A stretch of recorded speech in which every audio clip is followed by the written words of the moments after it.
அடே மாமா பையா, என்னடா இப்படி பண்ணிக்கிட்டு இருக்க? நான் கூட அடிக்கடி விளம்பரம் வருது, ஏதோ டைம் பாஸிங்காக இருக்கும் அப்படின்னு சொல்லிட்டு இந்த ஃப்ரெண்ட்ஸ் ஆப்ன்றதை இன்ஸ்டால் பண்ணேன். ஏற்கனவே நம்ம சப்ஸ்கிரைபர் நிறைய பேர் சொல்லியிருந்தாங்க, சார் இந்த ஃப்ரெண்ட்ஸ் ஆப் பற்றி கொஞ்சம் மெசேஜ் போடுங்க சார் அப்படின்னு சொல்லியிருந்தாங்க. நான் சரி என்னதான் நடக்குதுன்னு பார்த்து அந்த மெசேஜ் இன்ஸ்டால் பண்ணிவிட்டு அதுக்குள்ளே போய் நம்பர்லாம் கேட்டுச்சுன்னு கொடுத்தேன். ஆத்தாடி பப்ளிக்காக பண்ணுறாங்க மாமா வேலையை. நீ என்ன பண்ணுறாங்க தெரியுமா? ஒரு ரூம்குள்ளே ஒரு 10 பசங்களையும் 10 பொண்ணுங்களையும் விட்டால் என்ன பண்ணுங்களோ அந்த வேலையை ஆன்லைனில் பண்ணுறதுக்காக இந்த அப்ளிகேஷன் உருவாக்கியிருக்காங்க. எனக்கு தெரிஞ்சு இந்த மாதிரி நிறைய அப்ளிகேஷன் இருக்குது. ஏற்கனவே கொஞ்ச நாளைக்கு முன்னாடியே இந்த மாதிரி அப்ளிகேஷனில் சாட் பண்ணி நிறைய பெண்களுடைய வாழ்க்கை வந்து வீணாக போனதெல்லாம் நியூஸில் வந்துச்சு. இப்போ திருப்பி இந்த ஃப்ரெண்ட்ஸ் ஆப்பு ஆகுனா உள்ள ஒரு மெசேஜ் வந்துடுது. நீங்கள் உங்களுக்கு பொழுது போகாமல் இருக்கீங்களா, உங்களுக்கு பேச்சு துணைக்கு ஆள் இல்லாமல் இருக்கீங்களான்னு சொல்லி ஒரு சின்ன டவுசரும் ஒரு சின்ன பனினும் போட்டு ஒரு லேடி அடிக்கடி உள்ளே வந்துக்கிட்டே இருந்துச்சு. இந்த அக்கா எதுக்கு ஓயாமல் உள்ளே வருதுன்னு பார்த்தா அங்கே போய் பார்த்தோம்னா அது மாமா வேலை பார்க்குறதுக்கு இந்த அக்கா வருது. உங்கள் ஃபோனில் இந்த இன்ஸ்டாகிராமு யூடியூப் வீடியோஸ்லாம் நிறையா பார்த்துக்கிட்டு இருக்கீங்க பார்த்தீங்களா? அந்த இன்ஸ்டாகிராமில் இருந்தால் தூக்கி விட்ருக்குன்னு ஏற்கனவே நான் ஒரு வீடியோ போட்டு வந்தேன். அதே மாதிரி தான் இந்த ஃப்ரெண்ட்ஸ் ஆப் இந்த மாதிரியான தேவையில்லாத அப்ளிகேஷன் யாராவது உங்கள் பிள்ளைகளை யாராவது ஏற்றி வச்சுருந்தாங்கன்னா தூக்கிடுங்க. என்னடா பண்ணுறாங்கன்னு உள்ளே போய் பார்த்தா ஆல்ரெடி ஆணும் பொண்ணும் எங்கெங்கேயே இருந்து அதுக்குள்ளே ஒன்றா சாட் பண்ணுதுங்க. லைவ் வீடியோ காலிங் ஆடியோ காலிங்லேருந்து சாட் பண்ணுறாங்க. பச்சை பச்சையாக பேசிக்கிட்டு இருக்காங்க. ரொம்ப கேவலம்.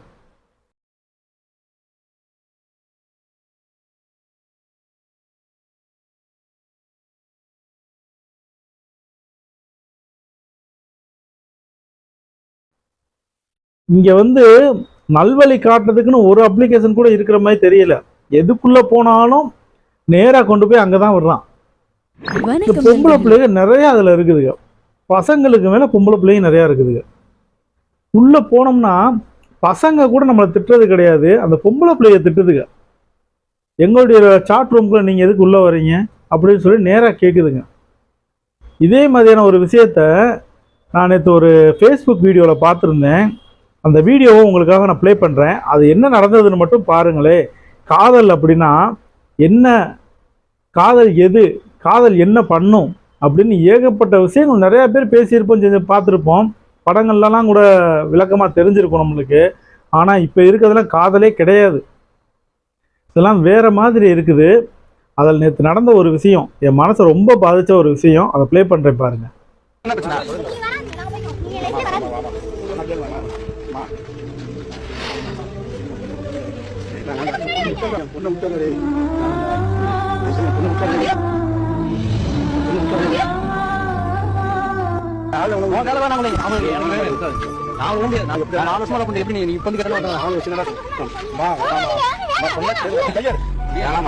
சொன்னது கேளுமா, நீ வீட்டுக்கு முதல் பொண்ணுமா நீ. ஆமா சொன்னா கேளுடா. 4 வருஷம் உனக்கு பழக்கம், 4 வருஷம் உனக்கு பழக்கம்.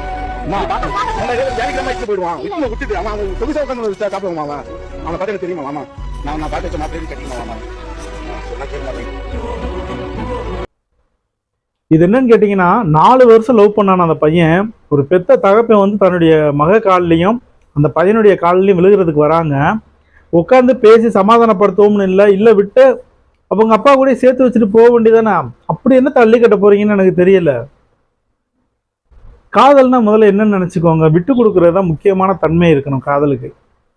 தன்னுடைய மகளுக்காண்டி அவங்க அப்பா அவ்வளோ தூரம் இறங்கி வராரு.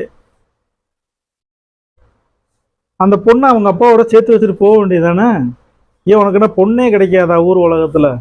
நீ நாளைக்கு உழைச்சி சம்பாதிச்சு உன்னுடைய சொந்த காலில் நிற்கும் போது உனக்கு பொண்ணு தேடி வருமே. எனக்கு தெரிஞ்சு அந்த பொண்ணுக்கு வயசு 20-21 வயசு இருக்குன்னு வச்சுக்கோங்க. இந்த 20-21 வயசு பொண்ணு இத்தனை வருஷம் வாழ்ந்த அப்பாவையும் அவங்க குடும்பத்தினரையும் விட்டுட்டு அந்த பையன் பின்னாடி போகிறதுக்கு தயாராக நிற்கிது. இதுக்கெல்லாம் என்ன காரணம்னு நினைக்கிறீங்க? இந்த மாதிரி மாமா வேலை பார்க்குற அப்ளிகேஷன் தான்.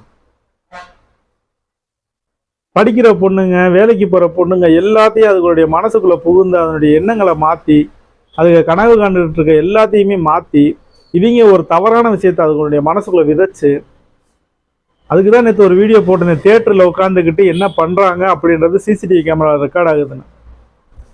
ஒரு தடவை ஒரு சின்ன தவறை செஞ்சிட்டோம்னா அந்த தவறுக்கு நம்ம அடிக்ட் ஆகிடுறோம். அந்த அடிக்ட் ஆன விஷயத்தை வச்சு நம்மளை மொத்தமாக அடிக்ட் பண்ணிடுறாங்க. இல்லைன்னா 21 வயசு 20 வயசு வரைக்கும் பெத்து வளர்த்த அப்பனா, காலில் விழுகிற அப்பனா, நீ பின்னாடி வராதீங்க, நாங்கள் எங்களை பார்த்துக்கிறோம், நீங்கள் பின்னாடி வராதீங்கன்னு சொல்கிற வார்த்தை எங்கேருந்து வருது? ஒரு தவறு செய்யாத வரைக்கும், நடக்காத வரைக்கும், நம்ம கண்ணில் படாத வரைக்கும் தான் என் பிள்ளை இப்படி கிடையாது, என் பிள்ளை யோக்கியம், என் பிள்ளை நியாயமாக தான் இருப்பான், எந்த தப்பும் செய்ய மாட்டான்னு சொல்கிறதெல்லாம். செஞ்சுட்டான்னு தெரிஞ்சவொடனே மனசு உடஞ்சி போய் அந்த பேரண்ட்ஸ் உட்கார்றது உண்மையை ரொம்ப கொடுமையான ஒரு விஷயம். தயவு செய்து சொல்கிறேன், காதலுக்காக பெற்றவங்களை தூக்கி எரியாதீங்க எப்பயுமே. நல்லதோ கெட்டதோ அவங்க காட்டுற வழியில் பயணிங்க.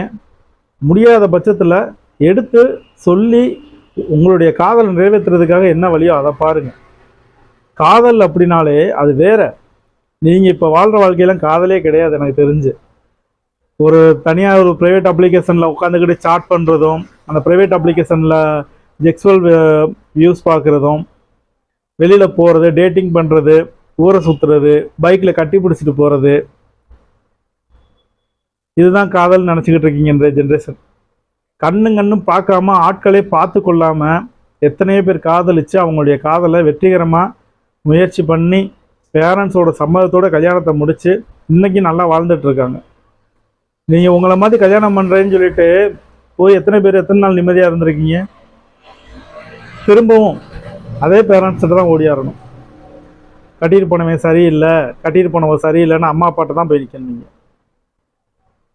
நான் உண்மையிலேயே நான் பார்த்த விஷயத்துல என்னுடைய மனசை ரொம்ப கஷ்டப்படுத்தின ஒரு விஷயம் இது. இதுக்கு முன்னாடி இதே மாதிரி ஒரு வீடியோவை பார்த்தேன். இன்றைக்கி இருக்க ஜென்ரேஷன் பிள்ளைங்களுக்கு தன்னுடைய பேரண்ட்ஸ் எவ்வளோ கஷ்டப்பட்டாங்கன்றதே தெரிய மாட்டேங்குது. அந்த கஷ்டப்படாமல் வளர்க்குறாங்க பார்த்தீங்களா, அது பேரண்ட்ஸோட தவறு.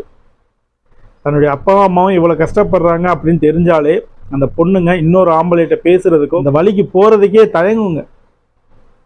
இத்தனை வருஷம் என்னை நல்லா பார்த்துக்கிட்ட பேரண்ட்ஸ் எனக்கு ஒரு நல்ல வாழ்க்கையை அமைச்சு கொடுக்க மாட்டாங்களா அப்படின்ற எண்ணம் அதுகளுக்கு இருக்கணும். அதுக்கு ஒன்று காதல் பண்ணுற எல்லாத்தையுமே நான் தப்பாக சொல்லலை. லவ் பண்ணி நல்ல ஸ்டேஜுக்கு வந்தவங்களும் இருக்காங்க. ஆனால் என்ன, அவங்களுடைய காதல்ன்ற பேரில் ஆரம்பத்தில் அவங்க செய்கிற லூட்டிகளும் சேட்டைகளும் அவங்களுடைய காதலை உண்மையாக பொய்யான்றதையே மறைச்சிருது. நிறையா பார்த்தாச்சு. ஆனால் இன்றைக்கி இருக்க ஜென்ரேஷன் நான் சொன்ன மாதிரி தான் செய்யுது. லவ்னா என்னன்னு கேளுங்க. விவேக் சார் சொன்ன மாதிரி ஹோட்டலில் ரூம் போடுறது, இதுதான் இன்றைக்கி இருக்க ஜென்ரேஷன் பண்ணுற தவறு. எத்தனை பேர் லவ் பண்ணி கல்யாணம் பண்ணுற வரைக்கும் ஒருத்தர் கூட ஒருத்தர் பார்த்துக்காம தொட்டுக்காமல் எத்தனை பேர் இருந்திருக்கீங்க? அந்த மாதிரி இருந்து நீங்கள் காதல் பண்ணீங்கன்னா உங்களுக்கு சல்யூட். ஆனால் அதுக்கெல்லாம் வாய்ப்பு இல்லை. அந்த மாதிரி யாராவது ஒருத்தர் இருந்தீங்கன்னா சொல்லுங்கள், நாங்கள் எங்களுடைய காதலில் இது வரைக்கும் லவ் பண்ணி மேரேஜ் பண்ண வரைக்கும், எங்களுடைய மேரேஜ் வரைக்கும் நாங்கள் 2 பேர் டச் பண்ணிக்கல, கிஸ் பண்ணிக்கலன்னு சொல்லி. அதுக்கெல்லாம் வாய்ப்பு ரொம்ப கம்மி. யாராவது ஒருத்தர் 2 பேர் இருக்கலாம். ஏன்னா இன்றைக்கி இருக்க ஜென்ரேஷன் கேப் எல்லாத்தையுமே மாற்றிக்கிட்டு இருக்கு. தயவு செய்து உங்கள் வீட்டு பிள்ளைங்களுடைய மொபைலில் இந்த மாதிரியான தேர்ட் அப்ளிகேஷன் இருந்ததுன்னா தயவு செய்து அழிச்சிட்டு அதை பற்றி உட்காந்து பேசுங்க. மனசை விட்டு பேசினா மட்டும்தான் பல விஷயங்களுக்கு முடிவு கிடைக்கும். நான் சொன்னால் என் பையன் கேட்க மாட்டான், நான் சொன்னால் என் பொண்ணு கேட்க மாட்டான்னு சொல்லி விட்டுட்டிங்கன்னா கடைசி வரைக்கும் சொல்கிற பேச்சு கேட்கவே மாட்டாங்க. இந்த ஃப்ரெண்ட்ஸ் ஆப் இருக்கிறதுலே மோசமான ஒரு ஆப். இந்த மட்டும் இல்லை, இந்த மாதிரி நிறைய ஆப் இருக்குது. அதுலேயே இதே மாதிரி பெண்களுடைய அந்தரங்க விஷயங்களை சாட் பண்ணி பேசி ஹோட்டலில் ரூம் போட்டு அந்த பெண்களுடைய வாழ்க்கையை சீரழித்து நிறைய நடந்துருச்சு. ஸோ உங்களுடைய ஃபோன், உங்கள் வீட்டில் இருக்க உங்களுடைய ஃபோன் எல்லாத்தையும் உங்கள் கட்டுப்பாட்டில் வைங்க. யார் என்ன செய்கிறாங்கன்றதை தெரிஞ்சுக்கிட்டே இருங்க. இல்லைன்னா வாழ்க்கையை இழந்துட்டு நிற்பாங்க உங்கள் பிள்ளைங்க. அன்றைக்கி நீங்கள் தான் கண்ணை கசக்கிட்டு நிற்கணும்.